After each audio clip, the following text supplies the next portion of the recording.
It's been said that no one is born naturally hating other people, and that's something I happen to agree with. So where does that hate come from?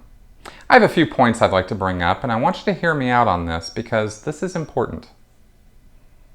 Do you ever get sick and tired of those damn liberals pushing their progressive agenda, blaming government all the time for not doing enough for the poor and minorities, while they push for policies that will just further bankrupt the middle class and ruin our country?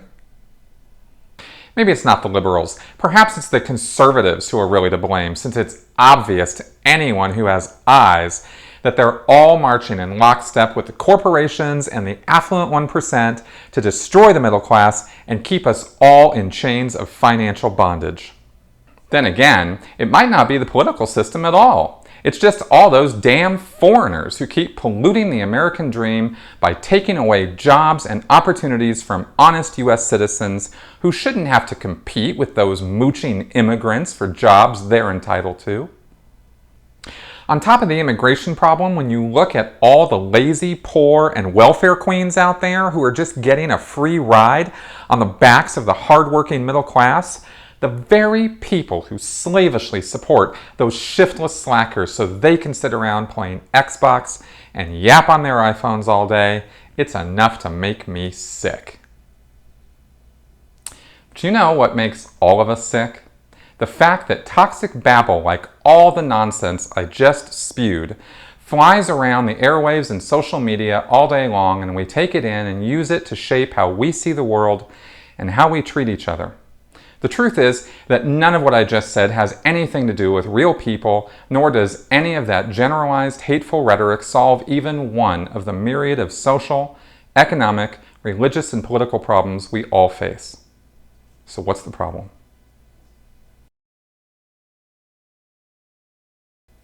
It is an easily observable fact that the human mind excels at pattern matching.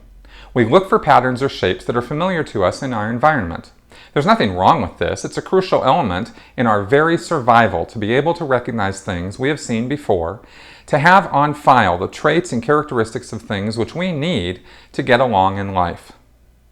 However, the mind can sometimes be too good at this. Often we can see patterns or shapes in things that are actually just random jumbles of different elements.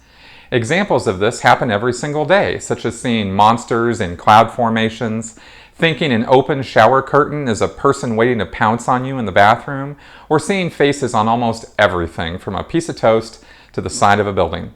Scientists and skeptics have even coined words to describe this pattern-making trait of human thinking, calling it apophenia and patternicity. The human mind likes things to be orderly and familiar. It is directly related to our sense of security and control. If things are random or jumbled about, or when we are in unfamiliar territory, we feel that we're not in control. When things are orderly and in place and familiar, this alone can have a natural calming or peaceful effect. So when things are not familiar, the human mind will invent connections or associations that don't actually exist. This is far easier for most people than to recognize and deal with the fact that something just doesn't make sense or isn't familiar or has to be considered in a new light. Putting a label on something is a method of pattern recognition or identification. When you have identified an illness as smallpox or an individual as John Doe, then you no longer have any confusion about who or what that thing is. Labeling or naming people and things certainly is necessary, or we truly would live in a world of utter random chaos. We would never be able to communicate to each other about anything. But labeling has a dark side. It can be used too broadly or too generally. This far too frequent practice occurs every day in the media and in our personal lives, and actually serves to get in the way of our ability to think. More often than not, it leads directly to false identifications, incorrect assumptions, and wildly wrong conclusions about individuals, groups, organizations, religions, social causes, and political issues.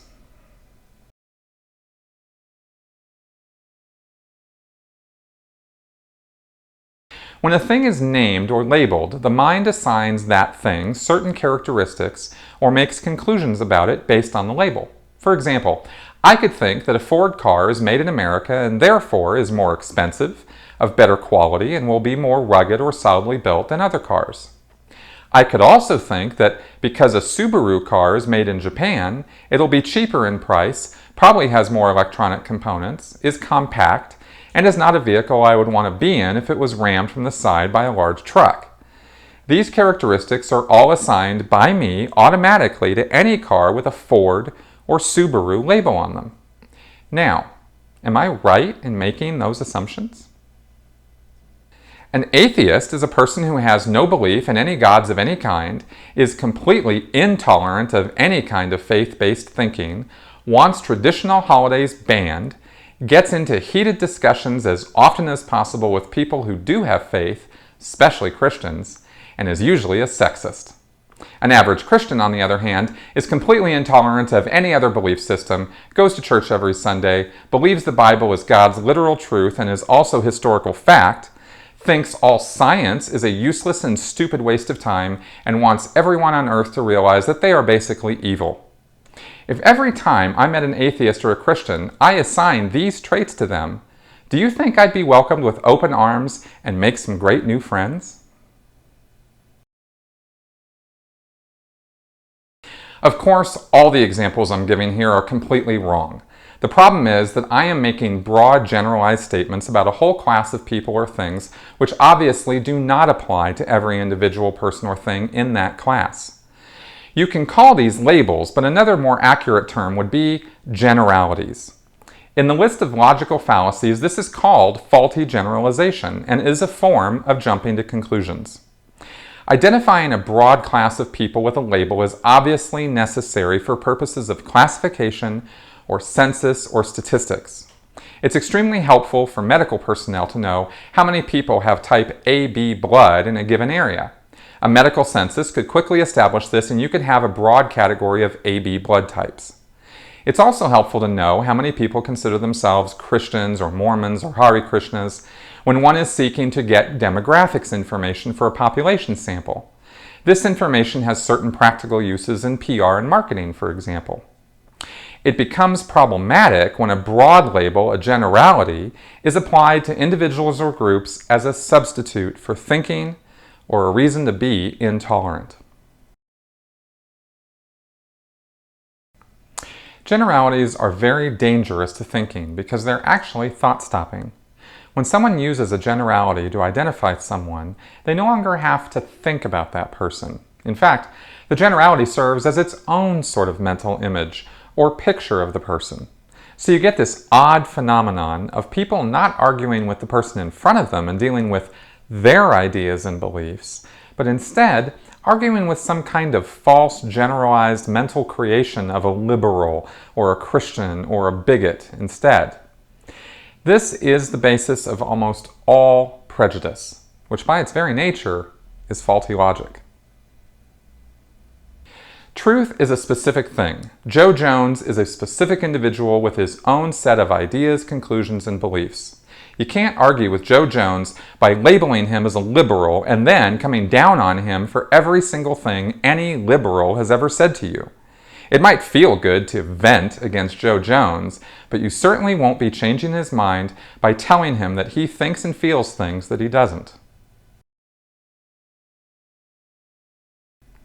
It is easy to be a lazy thinker by using generalities. We do it all the time, and it's a very bad habit. It takes practice and work to break out of generalized thinking. It will greatly enhance your own ability to think rationally and clearly by recognizing generalities in your own thinking and canceling them out whenever you find them. Talking about evil conservatives or even evil Nazis is easy to do, but it's not rational. It's not any kind of accurate reflection of the real world. The real world is complex and full of variety and differences. Generalities are some people's attempt to make complex issues or situations simple and easy to understand. H.L. Mencken said, "For every complex problem there is an answer that is clear, simple, and wrong." Unfortunately, sometimes things are just not easy to understand and require us to work hard to be able to grasp them. Generalities, more often than not, lead to a chain of logical fallacies and wrong conclusions which just bungle up your ability to see the truth. Avoid them like the plague. This is another key element in critical thinking. Thank you for watching.